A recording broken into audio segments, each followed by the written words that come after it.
nice and interesting treat for you. It's very Viz-centric, so the title of the talk, it's, I guess, differentiating myself from the previous two talks that went on this morning. This is going to be more of a slightly traditional talk. I did not mean to have a demo, especially because I was concerned about the issues that plagued the other two talks of things not working. But I'd be happy to give you guys a demo anytime, either during the code sprint or any of the breaks. I can show you exactly how the code works internally and what it does. But with that being said, the topic of this session is exploring, of this talk, is exploring collaborative high-performance computing visualization workflows using VisIt and Python. And as I hope to show you, that the work that we've been doing within the VisIt toolkit will truly try to extend how people think of workflows, and hopefully it's in a complementary direction to everybody that's working towards the same goal. So a little bit of recap on what VisIt actually is. It's essentially a turnkey Viz tool that provides visualization support, things like pseudocolors, contours, volume rendering, has analysis support. You can do expressions, querying, and as well as scripting. It comes in separated models with the explicit design to work on high-performance computing machines, like servers that exist in NERSC, ORNL, ANL, but it's also designed to be executed on someone's laptop or desktop. So it scales pretty well. And for that scalability, we put in a lot of hours to ensure that many of our algorithms scales anywhere from thousands to hundreds of thousands to the desktop. And the Viz tool supports traditional and in-situ types of visualization. And we deploy on many different platforms in addition to anyone's Mac laptop. It supports Windows, Mac, and traditional Unix environments. So to get to the meat of this talk, what is our current HPC-centric workflow? We try to run things at scale. Our focus traditionally is on novel methods, accelerating algorithms with OpenCL, CUDA, threading, MPI, all the traditional types of technologies that people know of, to try to take the Viz and analysis algorithms that we package to ensure that they work at scale. We also do data reduction techniques, compressions, adaptive modeling, addressing in-situ needs, and typical issues with trying to handle and render big data include how do you read in, having I/O issues, memory issues, streamlining parallel reads and writes, and we are very domain focused. We support field and simulation, visualization, and analysis for everything from climate, environment, material sciences, life sciences, astrophysics. We have a wide range of tools. But there's a lot of places where we would like to extend the type of this workflow to make it easier and more directed towards the sciences that we cater to or provide visualization resources for. So in this talk, how do we extend this workflow when the current issues that we see are increasingly large and more diverse teams, both spatially and domain-centric? You have a big team spread out all across the country, each with a different type of domain expertise. Some could be mathematicians, some could be climate scientists. And this is now more and more creating the new paradigm of what a team actually is. People don't just work on one laptop or one center anymore. And in addition, they also have an increasing need of complex interactions. So the packaged canned set of tools that application provides, is not necessarily enough. They want to be able to extend it, and they don't want to be holding the hands of, have the developer of that tool holding their hand step by step. And one of the common complaints is easy access to tools. If anyone has ever had to try and build third-party libraries to actually get an application up and running, can understand that putting this action item in charge of domain scientists, you're never going to have the application get off the ground. So, I would suspect that many people in this audience know of such a group or are part of such a group where they work with domain scientists, have to deal with all these different packages and tools, and try to interact in a complex environment. And as we go forward, it's going to get even more complicated. So last year, Cyrus, who was my collaborator on this project, introduced the ability to do custom interfaces and Python expression support in a title talk here called Python's Role in VisIt. One thing I would like to note is that I do have a distinction between a developer to user tool and a developer to developer tool. To me, the developer to developer tool is allowing people to extend the tool out, create new entities from which the original developer didn't originally foresee, and then eventually that new tool can be extended out to the end user. With that in mind, a big use case or workflow that I have envisioned and our team is trying to envision is a more domain-centric Viz workflow. And I feel like this is the correct venue to present this because we have an eclectic mix of people that not only do computation, analysis, but also domain sciences. They are both the users and developers of these tools. And how do we make sure that you're able to develop with other packages and other environments and extend your capabilities without reinventing the wheel all the time? So with that, so our goal was threefold. Make it easier for domain scientists to use these Viz tools. Give them more powerful capabilities while making it easier, and be able to integrate into existing workflows and software infrastructures in a seamless fashion. And how do we do that? So last year, we added PySide, PyQt support into VisIt. We're adding to that the capability of doing lightweight clients through web interfaces. We have a pure Python and a pure Java interface so that if you have a Java workflow or a Python workflow, you can essentially have a lightweight Python API that will connect, do all the Viz-centric activities, and embed it into your own application and extend your own application with these new capabilities. We provide an entire parallel scripting application that allows people to write their custom APIs or code and run it on parallel machines without having to have prior knowledge of how to connect to a remote resource, how to get access.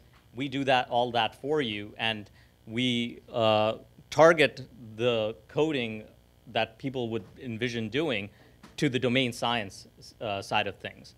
So you write your script or you write your algorithm, and you don't have to worry about the MPI or how to connect to a remote resource or how to allocate different memory models. All of that is taken care of for you, and it will automatically issue and run it on your account on 100,000 processors without you having to wonder about how to make this infrastructure happen. And the third thing is we are adding more service-oriented capabilities, like how do you collaborate with multiple scientists together? How do you give them collaboration tools? How do you give them provenance capabilities? How do you give them more ways of being able to do their research and look at their problem and be able to share it with others, and actually not just do it as a post-processing step that says, here's something that I've done, reload it, but also as a way, how do you communicate with them interactively? How do you tell someone this is the issue you're looking at and have them look at the same Viz component and collaborate with each other? So these are tools that we're adding. So how has VisIt and Python integrated itself so far? So we've presented in earlier talks that there's a command line interface version of a Python-centric command line interface version. We process all our expressions and queries to these Viz applications using Python. We've added PySide support to have custom skinning so that people don't just see the traditional Viz tool. They can have a custom, so if you're a climate scientist, you have a climate science-centric tool. If you're an astrophysicist, you have an astrophysics-centric tool.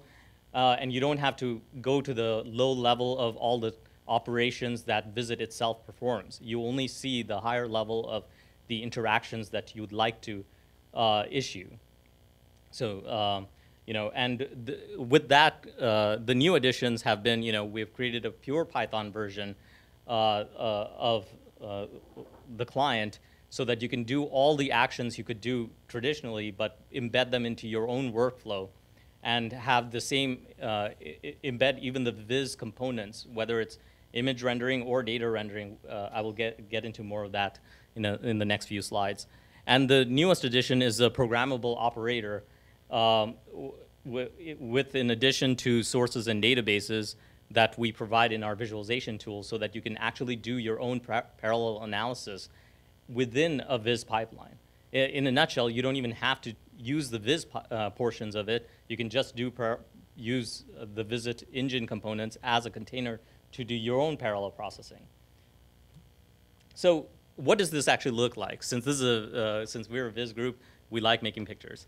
So, there's the traditional VisIt that you see on the upper right that could then be, we've actually applied it to embed into other applications. We've made tailored visualizations on it, and we've done lightweight collaborations over the web, Android tablets, iPad, and have all of the nice thing about this infrastructure, or the novel thing about this infrastructure, is that they all can communicate with each other. They can all collaborate with each other. So regardless of what resources you have, if you're in the field looking, having an Android tablet and interacting with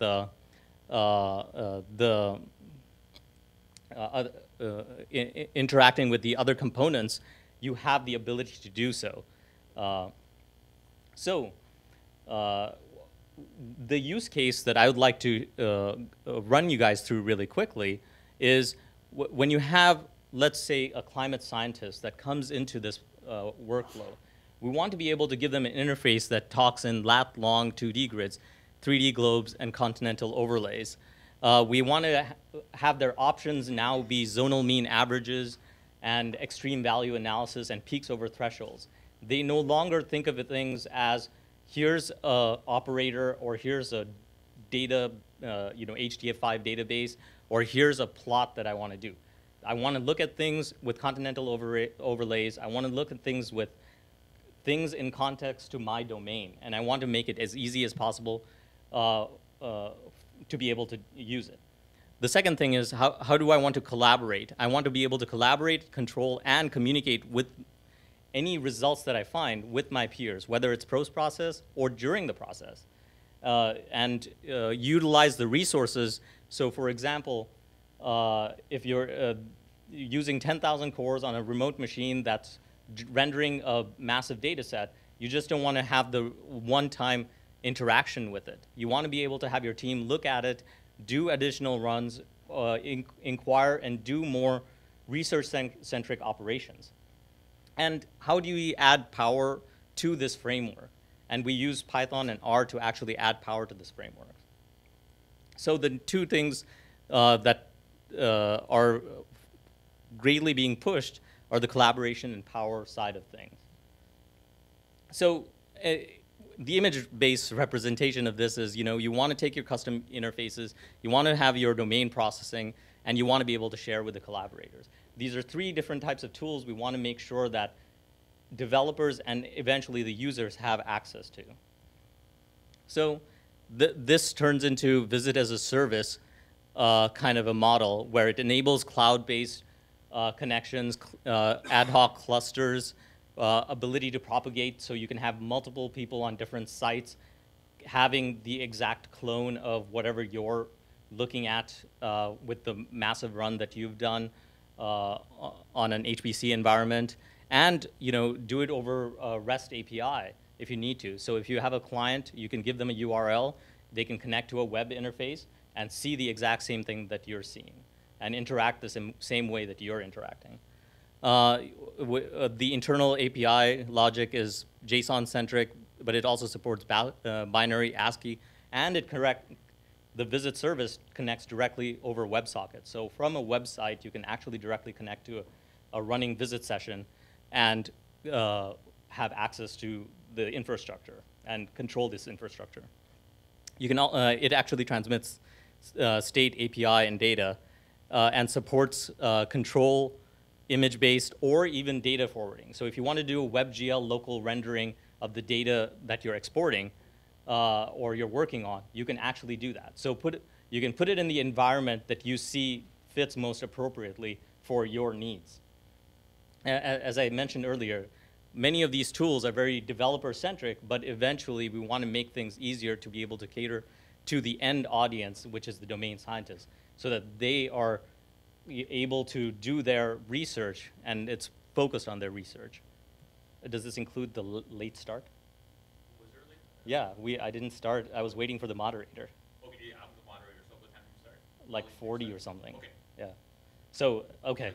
Yeah, now you have 5. Okay. We were actually discussing who's introducing and Yeah, stuff. sorry about that. Oh, that's fine. Continuing.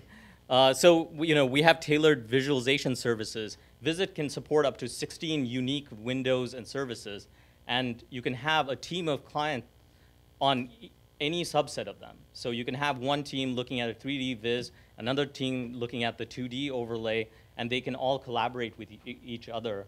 And I can show you, I can show you images in the next slide. We deal with specific output resolutions, image qualities. So a phone gets a different image or a subsampled image versus a cluster where you want to do real-time and data forwarding. Coming soon, adaptive models. You also have a communication infrastructure. Who doesn't have that? You can say hello world to each other and chat with each other if you'd like. The Python client mentioned earlier is one of the 2 administrative clients that you can have that controls and moderates all these different clients. So the climate science use case here is we want to enable collaboration with scientists from anywhere around the world and use the resources that are available to each of these scientists. So as the image shows, you can do it on clusters, multiple different machines at the same time, and over the web in different modes. So since this session is on reproducibility, there are many ways of actually saving state, workflows, sessions, logging, writing the current state in VisIt. And a lot of these are applicable to all the clients. So all the clients, whether it's a web client, wanting to know what the current state is, or if you want to do logging operations on what the states are, there are several ways and even interactive ways of doing so. The event-based recording, so you can actually record the actions that you're taking so that you can replay the actions or understand what is going on internally. And the actions actually are written out in Python. So you can take a web interface, find out what the entire Python callback is, turn it into a Python script, and execute it with VisIt, and it will recreate that state for you. And you can actually do live interpreting, where you can control VisIt over a Python client from any of the other clients. So, and finally, we have a brand new parallel analysis framework that supports both Python and R in a parallel environment. So internally, it uses you can pass it VTK data sets or NumPy objects as inputs and as outputs from VisIt. You can't really see the pipeline very clearly, but it's a parallel split. You think of the scripts that you write as kernels, and you're given the ability to do parallel scripting over MPI and in Python or RMPI in R. So the domain scientist or the statistician or the mathematician writes scripts only, and they just hook into this parallel infrastructure, and it will be embarrassingly parallel right off the bat.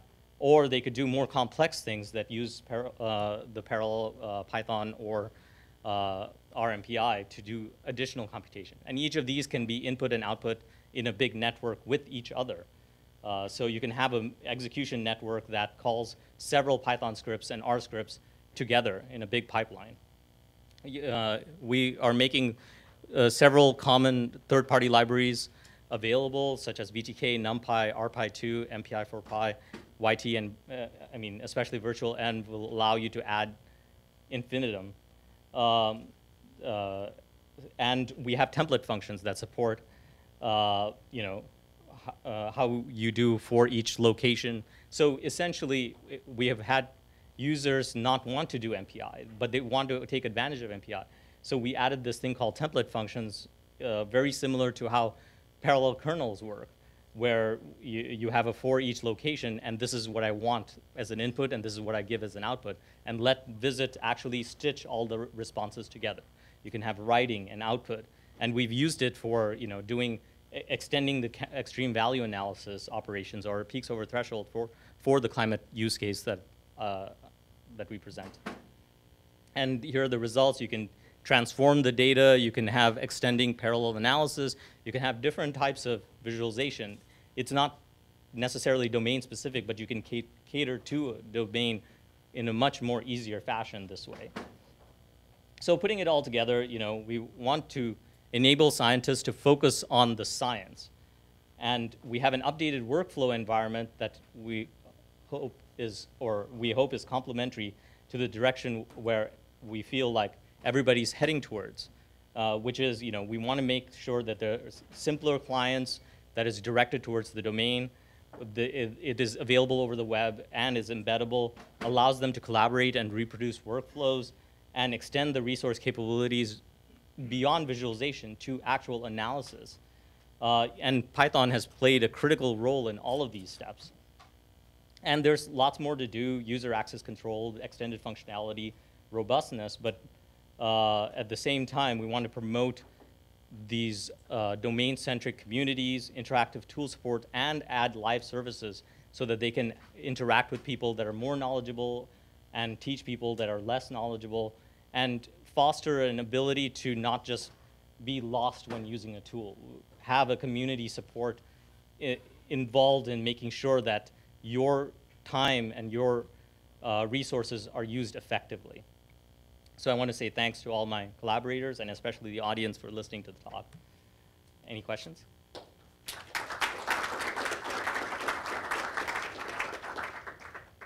And it makes fries.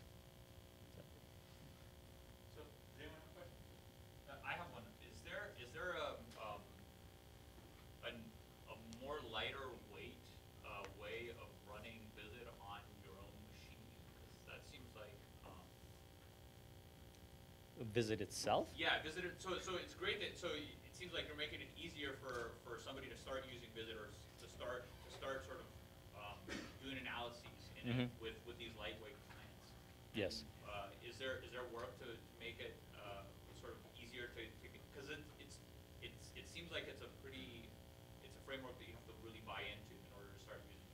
So how do you piecemeal? How do you transition to VisIt? I guess how would one transition to start using VisIt for their analysis? By making sure that they don't realize they're using VisIt as a start. Okay. A lot of these functions essentially hide away the VisIt as a front and center component and try to give you a service as you focus on the logic or the component that you're interested in, and you then hook into in the least amount of steps to get to VisIt. So we want to, traditionally most applications try to make themselves front and center. And this type of service, what it does is it's more in the background where it says, we want to try and enable, if you want to write things in R, write things in R, and then hook into VisIt. And the logic that hooks into VisIt is on the lower left. It just connects, load a file, and execute. and it will execute in parallel or whatever resources that you've given it. And the R, RPy2, or whatever language I mean, this audience is definitely more familiar with Python, so you can write an entire library in Python and then invoke functions in that library within the VisIt engine. And you have, when you say import MPI for Pi, you can be rest assured it's there for you. Anyone else? Oh. You explore, does VisIt support sort of computational steering workflows where the user interacts with the visualization while the computation is still running? The question was, does VisIt support computational steering? Yeah, we actually have an in situ analysis mechanism that you can drive, and there are several projects underway that allow people to step through their computation and steer either, I don't know the extent of what you can control, but I believe you can control the output, or you can visualize the output, and you might even be able to modify the inputs to it to change the direction of the simulation itself. Following up on that, if you run a computation on GPU, would VisIt be able to grab the data straight from GPU memory without going back to the host and something like that possible? Could the, I hope I'm not getting it incorrectly. Well, but the question was, if a computation was done on the GPU, would VisIt need to copy it down to the CPU to be able to do something with it? And that might not need to be the case. I may not know the internal infrastructure of how it's doing it, but it depends on what the client engine can be made aware of. So if there is a facility to say this is actually this pointer, and depending on where they reside, on the GPU, it might not need to do any data transfers depending on the action. If the workflow pipeline can be supported to be completely GPU-centric, you could just give it a pointer and have the rest of the execution happen without any data transfer.